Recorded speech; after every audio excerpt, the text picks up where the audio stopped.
ناظرین، اگلا پروگرام ہے اسوہ حسنہ۔ آپ کے سامنے نبی کریم صلی اللہ علیہ وسلم کی مبارک زندگی کو پیش کریں گے۔ بسم اللہ الرحمن الرحیم، الحمد للہ رب العالمین، والصلاة والسلام علی سید الانبیاء والمرسلین وعلى آلہ وصحبہ اجمعین، اما بعد فاعوذ باللہ من الشیطان الرجیم، بسم اللہ الرحمن الرحیم۔ واذکر فی الکتاب موسیٰ انہ کان مخلصا وکان رسولا نبیا۔ وقال تعالى إنا أنزلنا إليك الكتاب بالحق فاعبد الله مخلصا له الدين۔ صدق الله العظيم۔ وقال النبي صلى الله عليه وسلم إنما الأعمال بالنيات وإنما لامرئ ما نوى فمن كانت هجرته إلى الله ورسوله فهجرته إلى الله ورسوله ومن كانت هجرته إلى دنيا يصيبها أو إلى امرأة يتزوجها فهجرته إلى ما هاجر إليه أو كما قال عليه الصلاة والسلام۔ صدق اللہ العظیم وصدق رسولہ النبی الکریم ونحن علی ذلک من الشاہدین والشاکرین۔ سامعین محترم، اسوہ حسنہ کے عنوان سے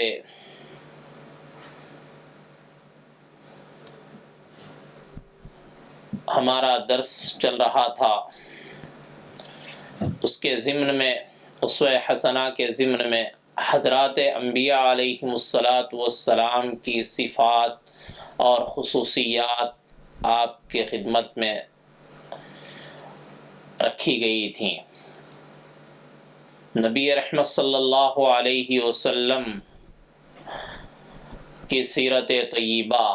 اور آپ کی حیات طیبہ سے متعلق باتیں عرض کرنے سے پہلے انبیاء علیہم السلام اور نبی رحمت صلی اللہ علیہ وسلم کی جو صفات اور خصوصیات تھی ان کا جاننا ضروری ہے۔ انبیاء علیہم السلام جن صفات سے متصف تھے اور جس صفات ان کے اندر بدرجہ اتم اور کامل طور پر پائی جاتی تھیں، ان صفات کو ہمیں بھی اپنے اندر پیدا کرنا ہے، ان صفات سے اپنے آپ کو آراستہ کرنا ہے۔ حضرات انبیاء علیہم السلام اور نبی رحمت صلی اللہ علیہ وسلم کی صفات میں سے دو صفتیں آپ کے سامنے بیان کی گئی تھیں۔ ایک تو انبیاء علیہم السلام اور نبی رحمت صلی اللہ علیہ وسلم میں خاص طور پر جو صفت پائی جاتی تھی وہ للہیت تھی، اللہ کو راضی کرنے کا جذبہ، اور اسی طرح یاد الہی، اللہ کی یاد میں ہر وقت اپنے آپ کو مشغول رکھنا، اللہ کی یاد سے اور ذکر الہی سے اپنے آپ کو انبیاء علیہم السلام غافل نہیں رکھا کرتے تھے۔ کہ اللہ کی یاد میں مشغول ہونے کا سب سے بڑا فائدہ یہ ہے کہ شیطان جو انسانوں کا ازلی دشمن ہے اور صریح اور کھلا دشمن ہے، شیطان کے بہکاوے سے انسان محفوظ رہتا ہے، شیطانی وساوس سے انسان محفوظ رہتا ہے۔ شیطان اسی انسان کا اغوا کرتا ہے اور اسی انسان کے قلب میں اور دل میں وساوس کو ڈالتا ہے جو انسان یاد الہی سے غافل ہوتا ہے، اللہ کی یاد سے اپنے آپ کو دور رکھتا ہے، تو شیطان ایسے ہی انسان کے قلب پر وار کرتا ہے اور اس کے دل میں وساوس کو ڈالتا ہے۔ تو حضرات انبیاء علیہم السلام کے اندر ایک صفت تو للہیت پورے طور پر پائی جاتی تھی، ہر عمل کو اللہ کے راضی کرنے کے جذبے سے کرتے تھے، اور دوسرے یاد الہی میں اپنے آپ کو مشغول رکھا کرتے تھے۔ قرآن مجید میں اللہ تبارک و تعالیٰ کا ارشاد ہے کہ اگر انسان کو شیطانی وساوس آئیں یا شیطان انسان کے دل میں وساوس کو ڈالتا ہو تو وسوسے کا علاج بتایا گیا، فَإِمَّا يَنزَغَنَّكَ مِنَ الشَّيْطَانِ نَزْغٌ فَاسْتَعِذْ بِاللَّهِ، اگر شیطان کی جانب سے کوئی وسوسہ آئے فَاسْتَعِذْ بِاللَّهِ، تو اللہ کی پناہ میں آ جاؤ، اللہ کی پناہ مانگو۔ تو حضرات انبیاء علیہم السلام اپنے آپ کو یاد الہی میں مشغول رکھتے تھے۔ تو جو انبیاء علیہم السلام شیطان کے اثر سے اللہ نے جنہیں محفوظ رکھا ہے اور اللہ نے جنہیں گناہوں سے معصوم رکھا ہے، تو انبیاء علیہم السلام ہر وقت اور ہر دم اور ہر آن اور ہر گھڑی اپنے آپ کو یاد الہی میں مشغول رکھا کرتے تھے۔ تو ہمیں اور آپ کو بدرجہ اولیٰ اللہ کی یاد میں مشغول رکھنا چاہیے، اللہ کی یاد میں اپنے وقت کو گزارنا چاہیے۔ قرآن مجید میں اللہ تبارک و تعالیٰ نے بے شمار مقامات پر فرمایا، یا ایھا الذین آمنوا اذکروا اللہ ذکرا کثیرا، اے ایمان والو اللہ کو کثرت سے یاد کرو۔ فاذکروا اللہ قیاما وقعودا وعلی جنوبہم، کہ اللہ کو یاد کرو کھڑے ہونے کی حالت میں،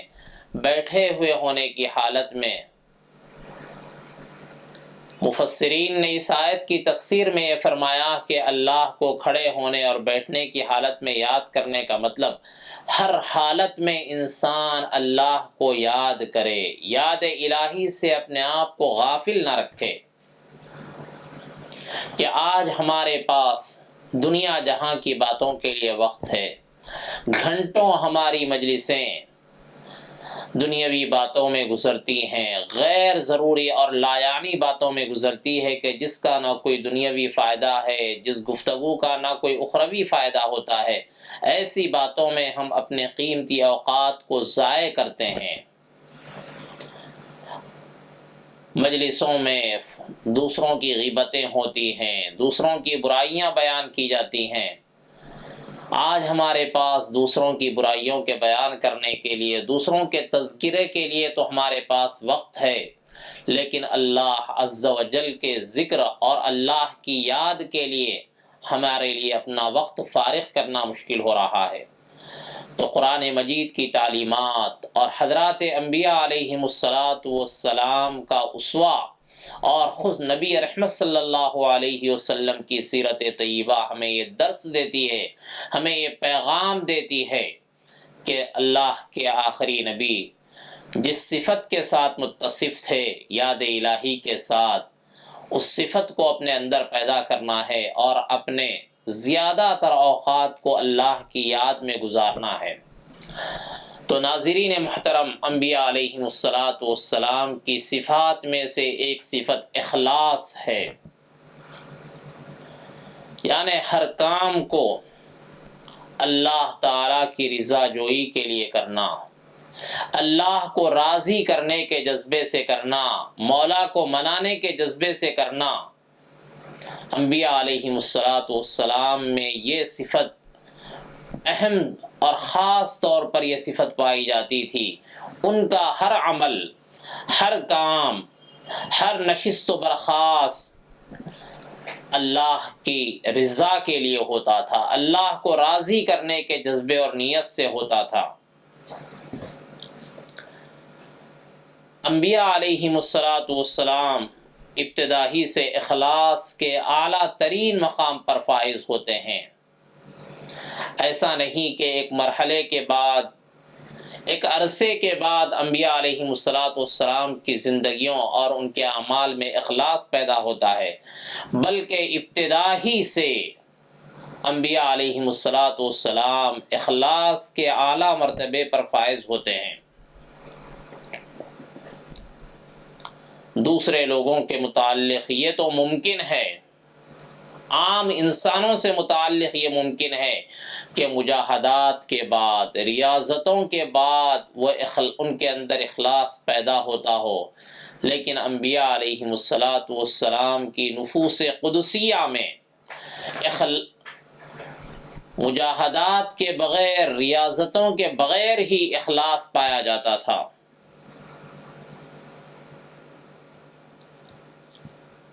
انبیاء علیہم السلام اخلاص کی حقیقت سے واقف ہوتے ہیں، اس لیے انہیں مخلصین کا مرتبہ حاصل ہوتا ہے یا مخلصین کا مرتبہ حاصل ہوتا ہے۔ ہر عمل کو خالص اللہ کو راضی کرنے کے جذبے سے کرنے کا مقام اور مرتبہ انہیں حاصل ہوتا ہے۔ قرآن مجید نے اسی مرتبے کو بیان کرتے ہوئے بطور مثال چند انبیاء علیہم السلام کا قرآن مجید نے تذکرہ کیا۔ چند اولو العزم اور برگزیدہ انبیاء علیہم السلام کا قرآن نے تذکرہ فرمایا ہے کہ جو اپنا کام، اپنا عمل اللہ کو راضی کرنے کے جذبے سے کرتے ہیں، ویسے ہر نبی کا عمل اللہ کو راضی کرنے کے لیے ہوا کرتا تھا، لیکن قرآن مجید نے چند اولو العزم اور چند بڑے بڑے نبیوں کا تذکرہ قرآن مجید نے کیا ہے۔ جیسے سورہ مریم میں اللہ تبارک و تعالیٰ کا ارشاد ہے وَاذْكُرْ فِي الْكِتَابِ مُوسَىٰ إِنَّهُ كَانَ مُخْلَصًا وَكَانَ رَسُولًا نَبِيًّا، اور کتاب میں موسیٰ علیہ السلام کا ذکر کرو، قرآن مجید میں حضرت موسیٰ علیہ السلام کا ذکر کرو، بے شک وہ برگزیدہ اور پیغمبر مرسل تھے۔ حضرت یوسف علیہ السلام کے بارے میں ارشاد ہے انہو من عبادنا المخلصین، بے شک وہ ہمارے خالص بندوں میں سے تھے، یعنی ہمارے ان بندوں میں سے تھے جو اپنا عمل خالص ہماری رضا کے لیے کرتے تھے، عمل کے ذریعے سے کوئی اور دنیاوی منفعت یا ریاکاری اور نام و نمود مقصد نہیں ہوتی تھی، بلکہ ہر عمل خالص ہمارے لیے کرتے تھے۔ انہو کان من عبادنا المخلصین۔ اور اسی طرح قرآن مجید نے بظاہر رسول اللہ صلی اللہ علیہ وسلم سے خطاب کی صورت میں آپ صلی اللہ علیہ وسلم کی امت سے خطاب کرتے ہوئے اللہ تبارک و تعالی فرماتا ہے انا انزلنا الیک الکتاب بالحق فاعبد اللہ مخلصا لہ الدین۔ سورہ زمر آیت نمبر 2۔ اس آیت کریمہ میں بظاہر خطاب اور حکم نبی رحمت صلی اللہ علیہ وآلہ وسلم کو دیا جا رہا ہے، لیکن دراصل امت محمدیہ کو مخاطب کرنا ہے۔ اللہ رب العزت نے، رب ذوالجلال نے امت محمدیہ کو خطاب کرتے ہوئے فرمایا انا انزلنا الیک الکتاب بالحق، کہ بلا شبہ اے پیغمبر ہم نے یہ کتاب تمہاری طرف سچائی کے ساتھ نازل کی ہے، تو خدا کی عبادت کرو، اس کی عبادت کو خالص کر کے، تو خدا کی عبادت کرو اس کی عبادت کو خالص کر کے، یعنی شرک سے خالص کر کے۔ اللہ کی عبادت میں کسی اور کو دکھانا مقصود نہ ہو، عبادت کسی کو دکھلانے کی مقصد سے نہ ہو، کسی کی جانب سے تعریف کی نیت سے عبادت نہ ہو۔ نبی رحمت صلی اللہ علیہ وسلم کو یہ حکم دیا جا رہا ہے، لیکن اللہ کے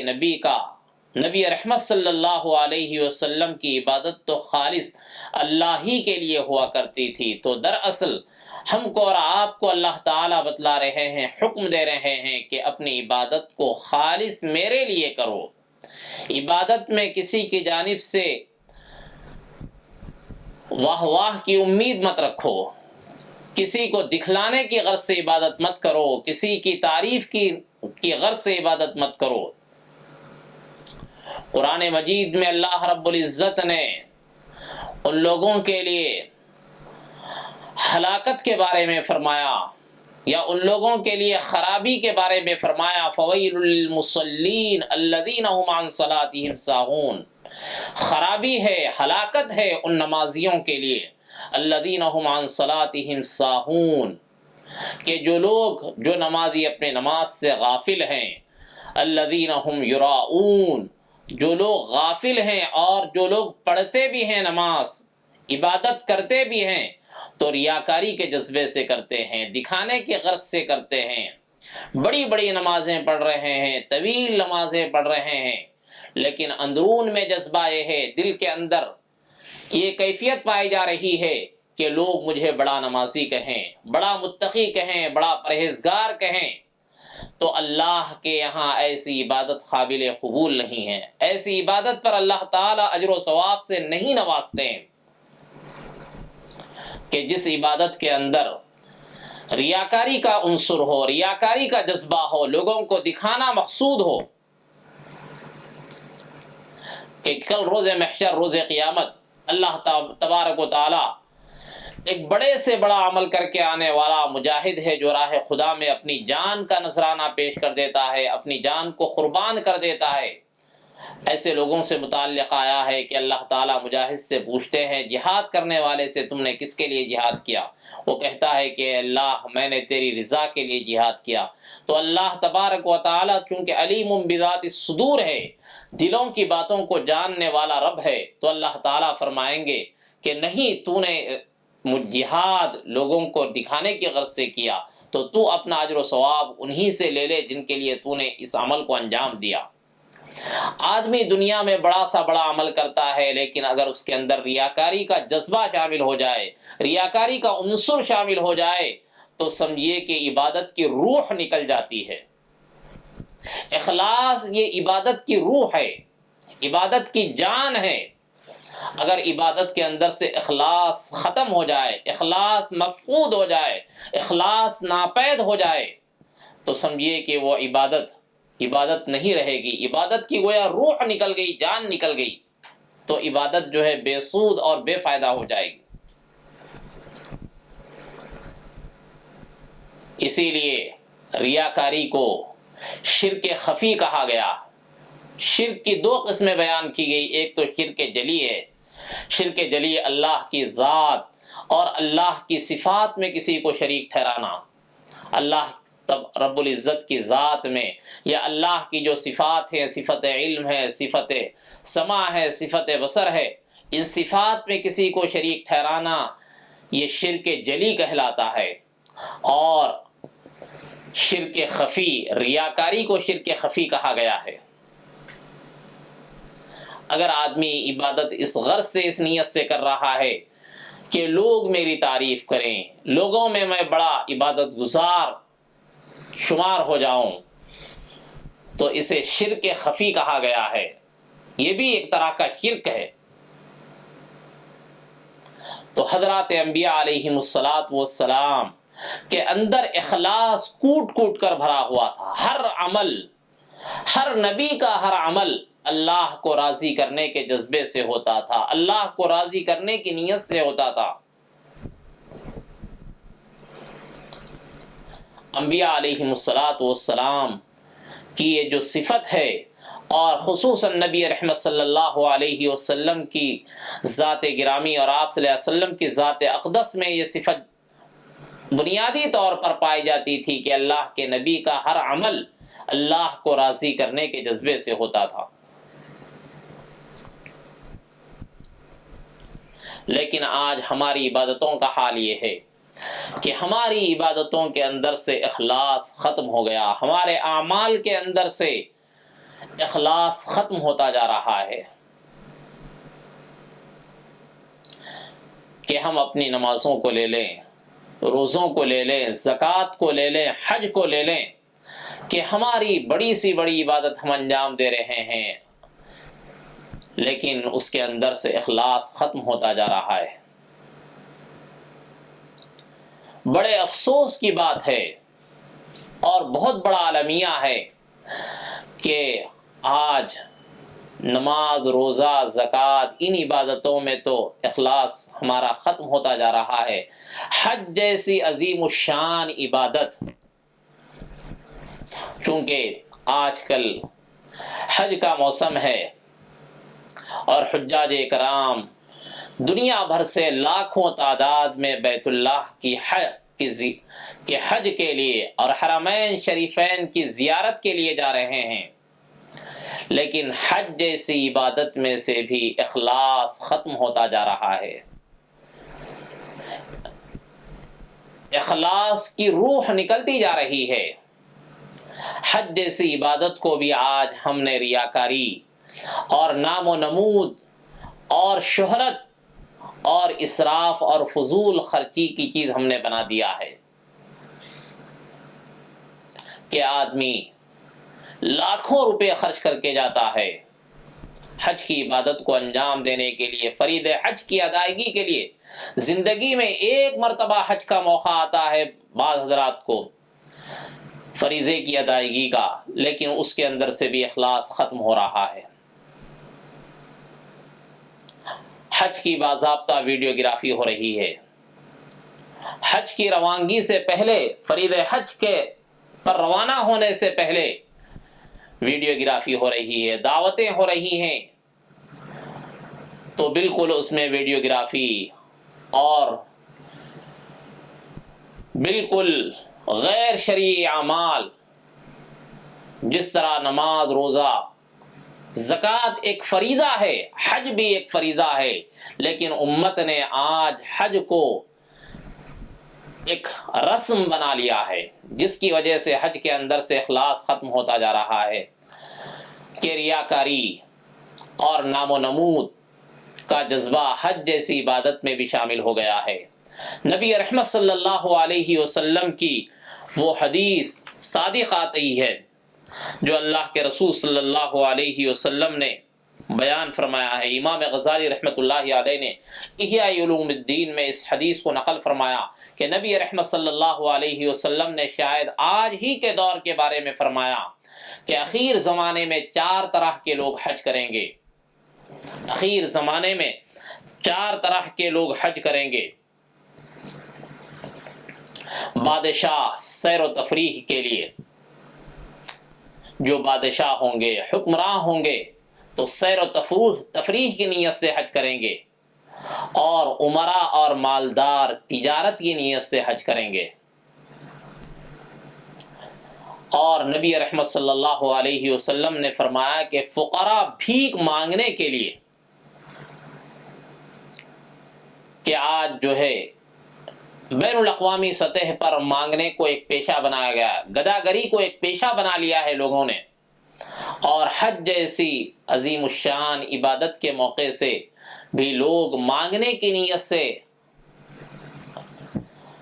حرمین شریفین کو پہنچتے ہیں۔ تو نبی رحمت صلی اللہ علیہ وسلم نے فرمایا کہ فقراء بھیک مانگنے کے لیے اور علماء اور قراء ریاکاری کے لیے حج کریں گے۔ تو نبی رحمت صلی اللہ علیہ وسلم نے جو بیان فرمائی کہ 4 قسم کے لوگ 4 مقاصد سے حج کریں گے، بادشاہ سیر و تفریح کے لیے، امراء تجارت کے لیے، اور فقراء بھیک مانگنے کے لیے، اور قراء اور علماء ریاکاری اور نام و نمود کے لیے حج کریں گے۔ تو آج ہمارے حج کی عبادت کا بھی یہی حال ہو گیا کہ حج جیسی عبادت میں سے بھی ہماری اخلاص ختم ہوتا جا رہا ہے۔ حضرت انس بن مالک رضی اللہ عنہ سے روایت ہے کہ نبی رحمت صلی اللہ علیہ وسلم نے جو حج فرمایا، حجۃ الوداع، جو آخری حج ہے آپ صلی اللہ علیہ وسلم کا آخری اور پہلا حج،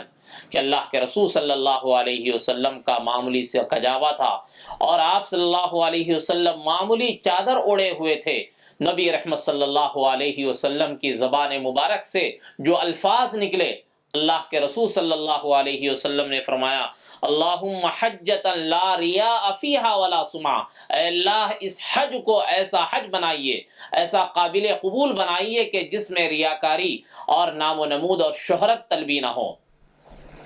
اللہ تعالی ہم سب کو اپنے اعمال میں اخلاص پیدا کرنے کی توفیق عطا فرمائے۔ وآخر دعوانا الحمدللہ رب العالمین۔ محمد صاحب الإحسان والكرم محمد۔ ناظرین، آج ہمارا انتخاب ہے شہد، ہنی راسل۔ ناظرین، شہد کی تاریخ بہت پرانی ہے۔ حضرت یعقوب علیہ السلام کے دور میں شہد تحفے میں دینا روایت تھی۔ سورہ نحل میں، قرآن کریم میں شہد کے بارے میں حکم شفا ہے۔ ناظرین، اس کی جدید تحقیق کے بعد یہ بات ثابت ہو گئی کہ یہ قدرت کی طرف سے انسانیت کو دیا جانے والا دوا اور غذا کے اعتبار سے عظیم ترین تحفہ ہے۔ ناظرین، شہد کے بارے میں قرآن کا معیار یہی ہے کہ یہ مختلف رنگوں کا ہوتا ہے، اور واقعی مختلف رنگوں کا ہوتا ہے اس لیے کہ نیچر میں ہونے والی تمام چیزوں سے کشید کر کے وہ شہد حاصل کیا جاتا ہے۔ یہ نیچرل چیزیں جس کا ہم نے انتخاب کیا ہے، آج اس پروگرام میں ہمارے ساتھ شامل ہیں، یہ تمام چیزیں وہ ہیں جن سے شہد کشید کیا جاتا ہے۔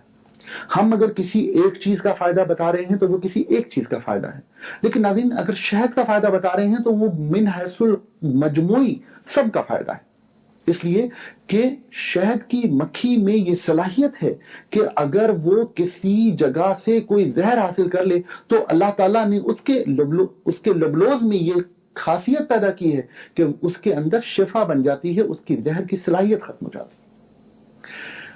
نبی کریم صلی اللہ علیہ وسلم سے ایک صحابی رسول نے ایک مرتبہ پیغام بھیجوایا کہ یا رسول اللہ، میں بیمار ہوں، آپ کی توجہ چاہتا ہوں۔ آپ نے اس کے جواب میں اسے شہد کی کپی روانہ کی۔ شہد واقعی شفا ہے۔ بچوں کے دانتوں کے نکلنے کے دور میں اگر شہد کو استعمال کیا جائے تو وہ نہ صرف یہ کہ اپنی قوت کو بحال رکھیں گے،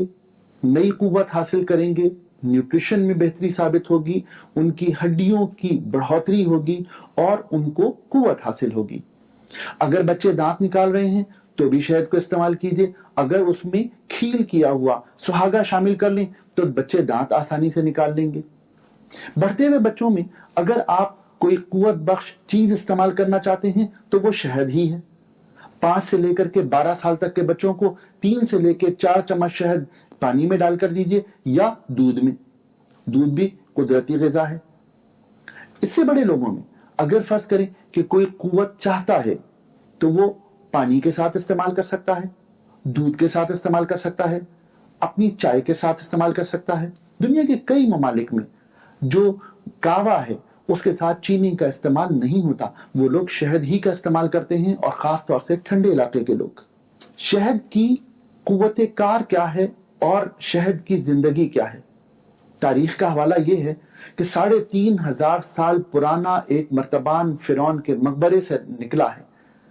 جدید کیمیاوی تحقیقات نے اس بات کو ثابت کر دیا کہ وہ 3500 سال پرانا شہد آج بھی اپنی قوت کار کے اعتبار سے قابل استعمال ہے۔ یہ شہد کی زندگی ہے۔ ناظرین، جسم کے ہر مرض کے بعد اگر کمزوری پیدا ہو جائے تو اس کو واپس لانے کے لیے، اپنی قوت کو بحال کرنے کے لیے صرف شہد کا استعمال ہی کافی ہے۔ اگر جو کے دلیے میں شہد استعمال کیا جائے تو شاید اس سے بہتر ناشتہ کوئی نہیں۔ کسی بھی مرض میں، چاہے وہ گردے کا ہو، چاہے وہ جگر کا ہو، چاہے وہ پیٹ کا ہو، چاہے وہ دل کا ہو، جو کے دلیے کے ساتھ اگر شہد کو استعمال کیا جائے تو اس کی قوت کار میں اضافہ ہوتا ہے اور ہماری قوت کار میں بھی۔ ناظرین، یہ بات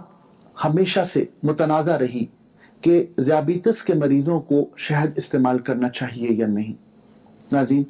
جدید تحقیق نے یہ بات ثابت کی کہ شہد میں لیولوز ہوتا ہے جو براہ راست خون میں نہیں جاتا بلکہ جگر میں چلا جاتا ہے اور گلائکوجن میں تبدیل ہو جاتا ہے۔ کیونکہ وہ خون میں نہیں شامل ہوتا، لہذا ذیابیطس کے مریضوں کے لیے یہ رائے ہے کہ اگر وہ شہد استعمال کرنا چاہیں تو اس لیولوز کی تحقیق کے بعد ان کو استعمال کرنے کی اجازت ہے، لیکن